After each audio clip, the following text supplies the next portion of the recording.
day 25 of VEDA, vlogging every day in August, and I'm here to give you what I feel is a impossible ranking, but I'm going to try to do it. So the other day I listed 10 of my favorite Florence and the Machine songs, and when you're talking about your favorite bands, artists, TV shows, etc., it's always hard to rank those kind of things or even just do a top 10 list. So I'm going to do something even harder than that.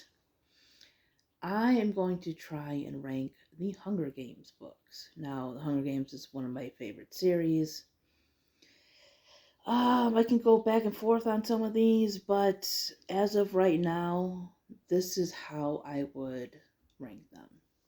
So starting from my, I guess you would, I like them all. They all have their good points and everything.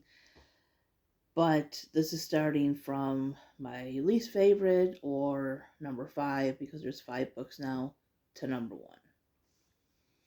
So at number 5 is the most recent book, which is Sunrise on the Reaping. So Sunrise on the Reaping is about the 50th games, also known as the Second Quarter Quell, because there was a rule put in every 25 years there would be a special game. So these are the games that Haymitch won. Haymitch is the mentor for Katniss and Peeta in the original trilogy. When you win, you become a mentor for other tributes in your district. So yeah, this is about his games, and he won the games where it was doubled. So in the first quarter quell, they've mentioned this in the books. I don't think in the movies, but they mentioned it in the books. In the first quarter quell, people voted on which tributes to go into the Hunger Games. That was their special thing. And in the 50th, Haymitch's games, they doubled the tribute. So there was 48 instead of 24. Haymitch has always been an interesting character, and he was in this book too. I just feel that this book was too short. Somebody said that Ballad was too long, and this one was too short. And I agree. I feel like we just got a little snapshot of who Haymitch was outside of the trilogy, outside of how Katniss sees him, because the original trilogy is told from first person point of view, from Katniss's point of view. So we know about him through her eyes. And, I like the connections to the Covey because he's dating a Covey girl named Lenore Dove. I thought the other characters like Maisie were really interesting. I really liked her character. There was a lot more reveals and stuff, but I feel like some of the messages that she was trying to get across, she got across in other books a little bit better. Like the whole implicit submission thing. I get the whole point of it, but if you look at what that means and how it's explained in that book, I kind of think it was shown a little bit better with some other characters. Um, the whole idea of just going along and not questioning things, you could see that a lot better in the other books. Even the Ballad of Songbirds and Snakes with Snow. So yeah, this has to be at number 5. It was graphic in a lot of ways. I don't know how they're gonna do this movie, because the other ones were pretty watered down for their PG-13 rating. So there's probably gonna be a lot of changes in this, but hopefully it'll be a good movie. Coming in at number 4 is The Ballad of Songbirds and Snakes. Like I said, this one was kind of clunky at some points, but I do feel it was better written character-wise than Sunrise on the Reaping. I felt that we got to know Snow's character and how he became what he became and his mindset and everything much better than what we knew about Haymitch. From first person point of view, because Ballad is third person, we got to know that a lot better. Um, at first, I wasn't crazy about the book. Obviously, it's still not my favorite because it's at number 4. But much like the original, Hunger Games, I feel this is one where you read it and then you also listen to other opinions about it, because there are so many things throughout this whole series. Um, but I think, especially in books 1 and Ballad, that you can miss, especially, if you don't experience certain things, right? If you're not part of certain groups, um, or, lifestyles or ways of life that have been affected in certain ways, or just maybe you're not out there in the world yet, right? There's a lot of things that can kind of go over your head. And I discovered that a lot with Ballad too. There are some things that I feel that were kind of over the top and everything, like Lucy's reaping and everything. I, I guess it was to show, her strong-willed character and everything, but I don't know. No, nothing's gonna beat I Volunteer from the original trilogy. And I don't know, it just kind of felt like she was trying to outdo that. But yeah, Ballad is about Coriolanus Snow, who, is President Snow in the original trilogy, the main villain. And this is about how he, survived the war as a child. He lives with his grandmother and Tigress, who we see in the original trilogy. It was kind of surprising to find out that she was his cousin. So that was an interesting kind of connection there. And in that story, it is the 10th Hunger Games, and the Hunger Games has so far just been kids put into like this amphitheater, and the same day they're basically told to fight to the death, and they're trying to now get more people to watch the games. There is a lot on, um, I guess you would say conformity. I would say nationalism in a way. Snow very much is a representation, an allegory, whatever you want to call it, of a white nationalist. I mean, it doesn't say that on paper, like, he doesn't say, like, racist slurs, but you get that's what he is supposed to represent. Like, he feels that the people of the district are inferior and deserve what they get because they are barbaric in his mind, much like how actual racists feel um, about people that are not like them.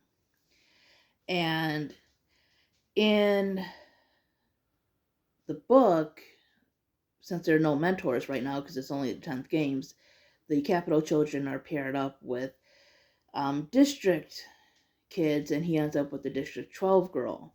And, you know, he sort of kind of likes her, but it's more possession um, kind of thing because she's from the district, so he doesn't really see her as an equal to him. There's a part where I forget exactly the words in the book, but it says that the more important or special she became because of how Lucy Gray is. She's very outspoken, very colorful, nice. So, she makes him look interesting. She, gathers a lot of attention to him and everything. And it said the more special she was, the more human she became, right? So he sees her as kind of earning humanity through what she can do for him.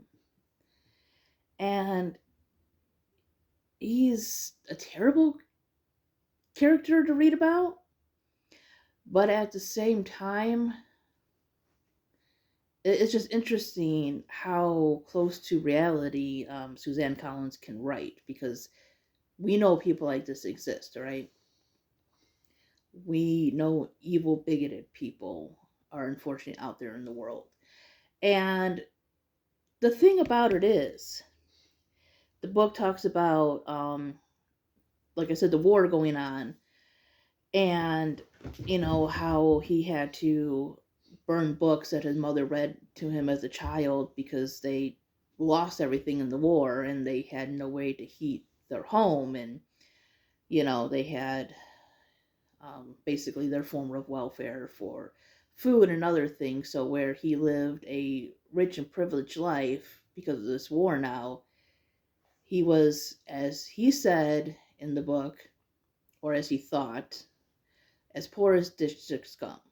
So he doesn't seem to realize that it was his people that caused him to live like that caused the district people to live like that. To him, the capital is the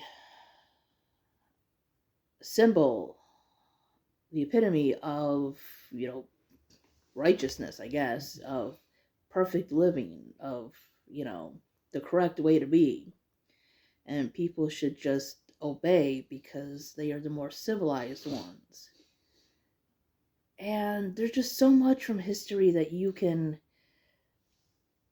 you know, take from that, right? There's just so much, um, yeah,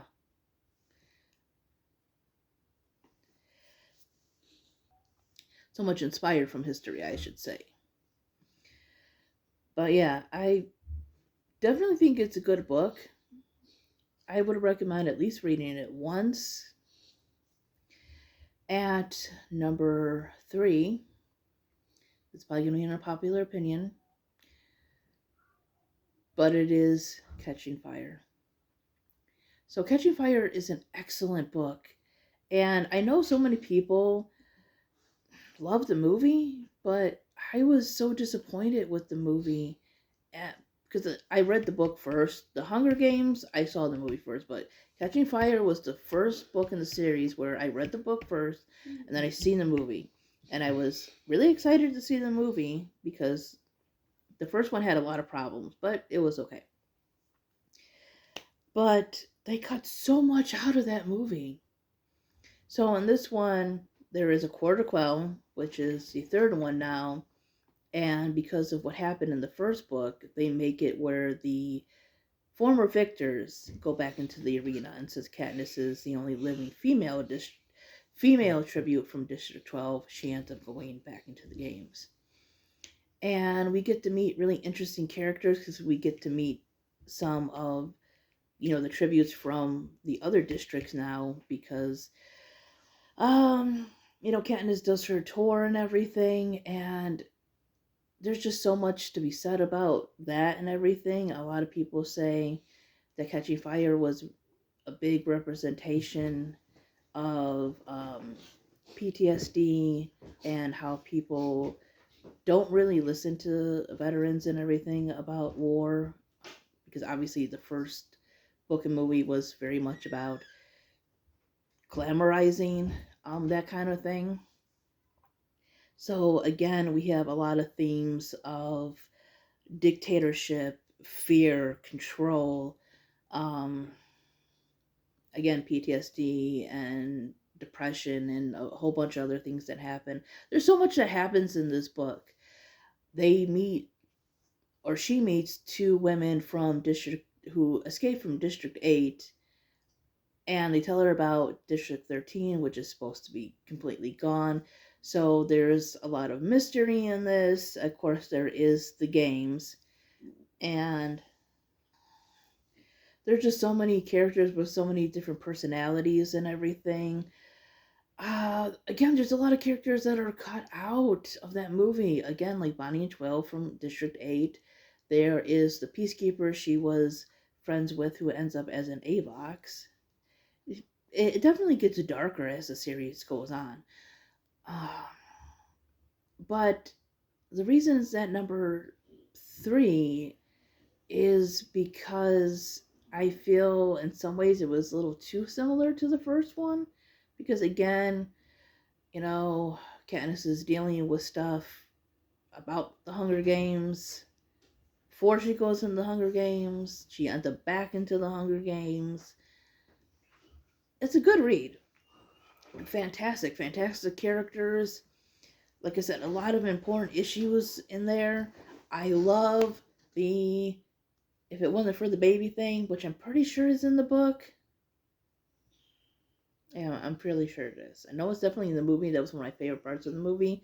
And that probably is a commentary on some pro lifers sometimes being a little hypocritical about things because the Capitol people are outraged when they think Katniss is pregnant, but we're perfectly fine with um, a 12-year-old Rue going into the games to fight to the death. So yeah, there's a lot of social issues in these books, a lot in Catching Fire. Number two is Mockingjay. Now, Mockingjay might be the bleakest, darkest, most depressing. There's so many words for incredibly sad and draining of all the books. Like, they all have their sad points, but both the book and the two movies are very depressing. But it is very well written. It is, realistic. It's very much a book about, you know, war and the loss of life. And again, that whole idea of thinking, or some people thinking that other people are beneath them and therefore deserve to be subjected to their rule and should be eliminated if they do not follow that. And this is both book and movie. I think the Mockingjay movies are my favorite movies of the series. Like, this book comes in second, but when I rank the movies, the two Mockingjay ones are definitely, I think, the best. They have their flaws, but when it comes to book to movie adaptations, I think they are the best. But yeah, Mockingjay is violent and sad, and at first I was kind of mad about the certain deaths that were in there, but it made sense because, again, a lot of this was inspired by wars and stuff, and the loss of life, especially young people. And in reality, you know, those kind of things happen. Try not to spoil the book and everything, but it's just very well written, very powerful. Um, a lot of people don't like the epilogue. I love the epilogue, but it's kind of one of those books that make you sad because outside of this being like a futuristic set book, obviously fiction, there are real life people that go through this, and these characters really symbolize, you know, um, maybe people who didn't get to see the end of a dictatorship, or freedom or anything like that. And, you know, there are people that now um, get to enjoy those things, but, it came from a rough place.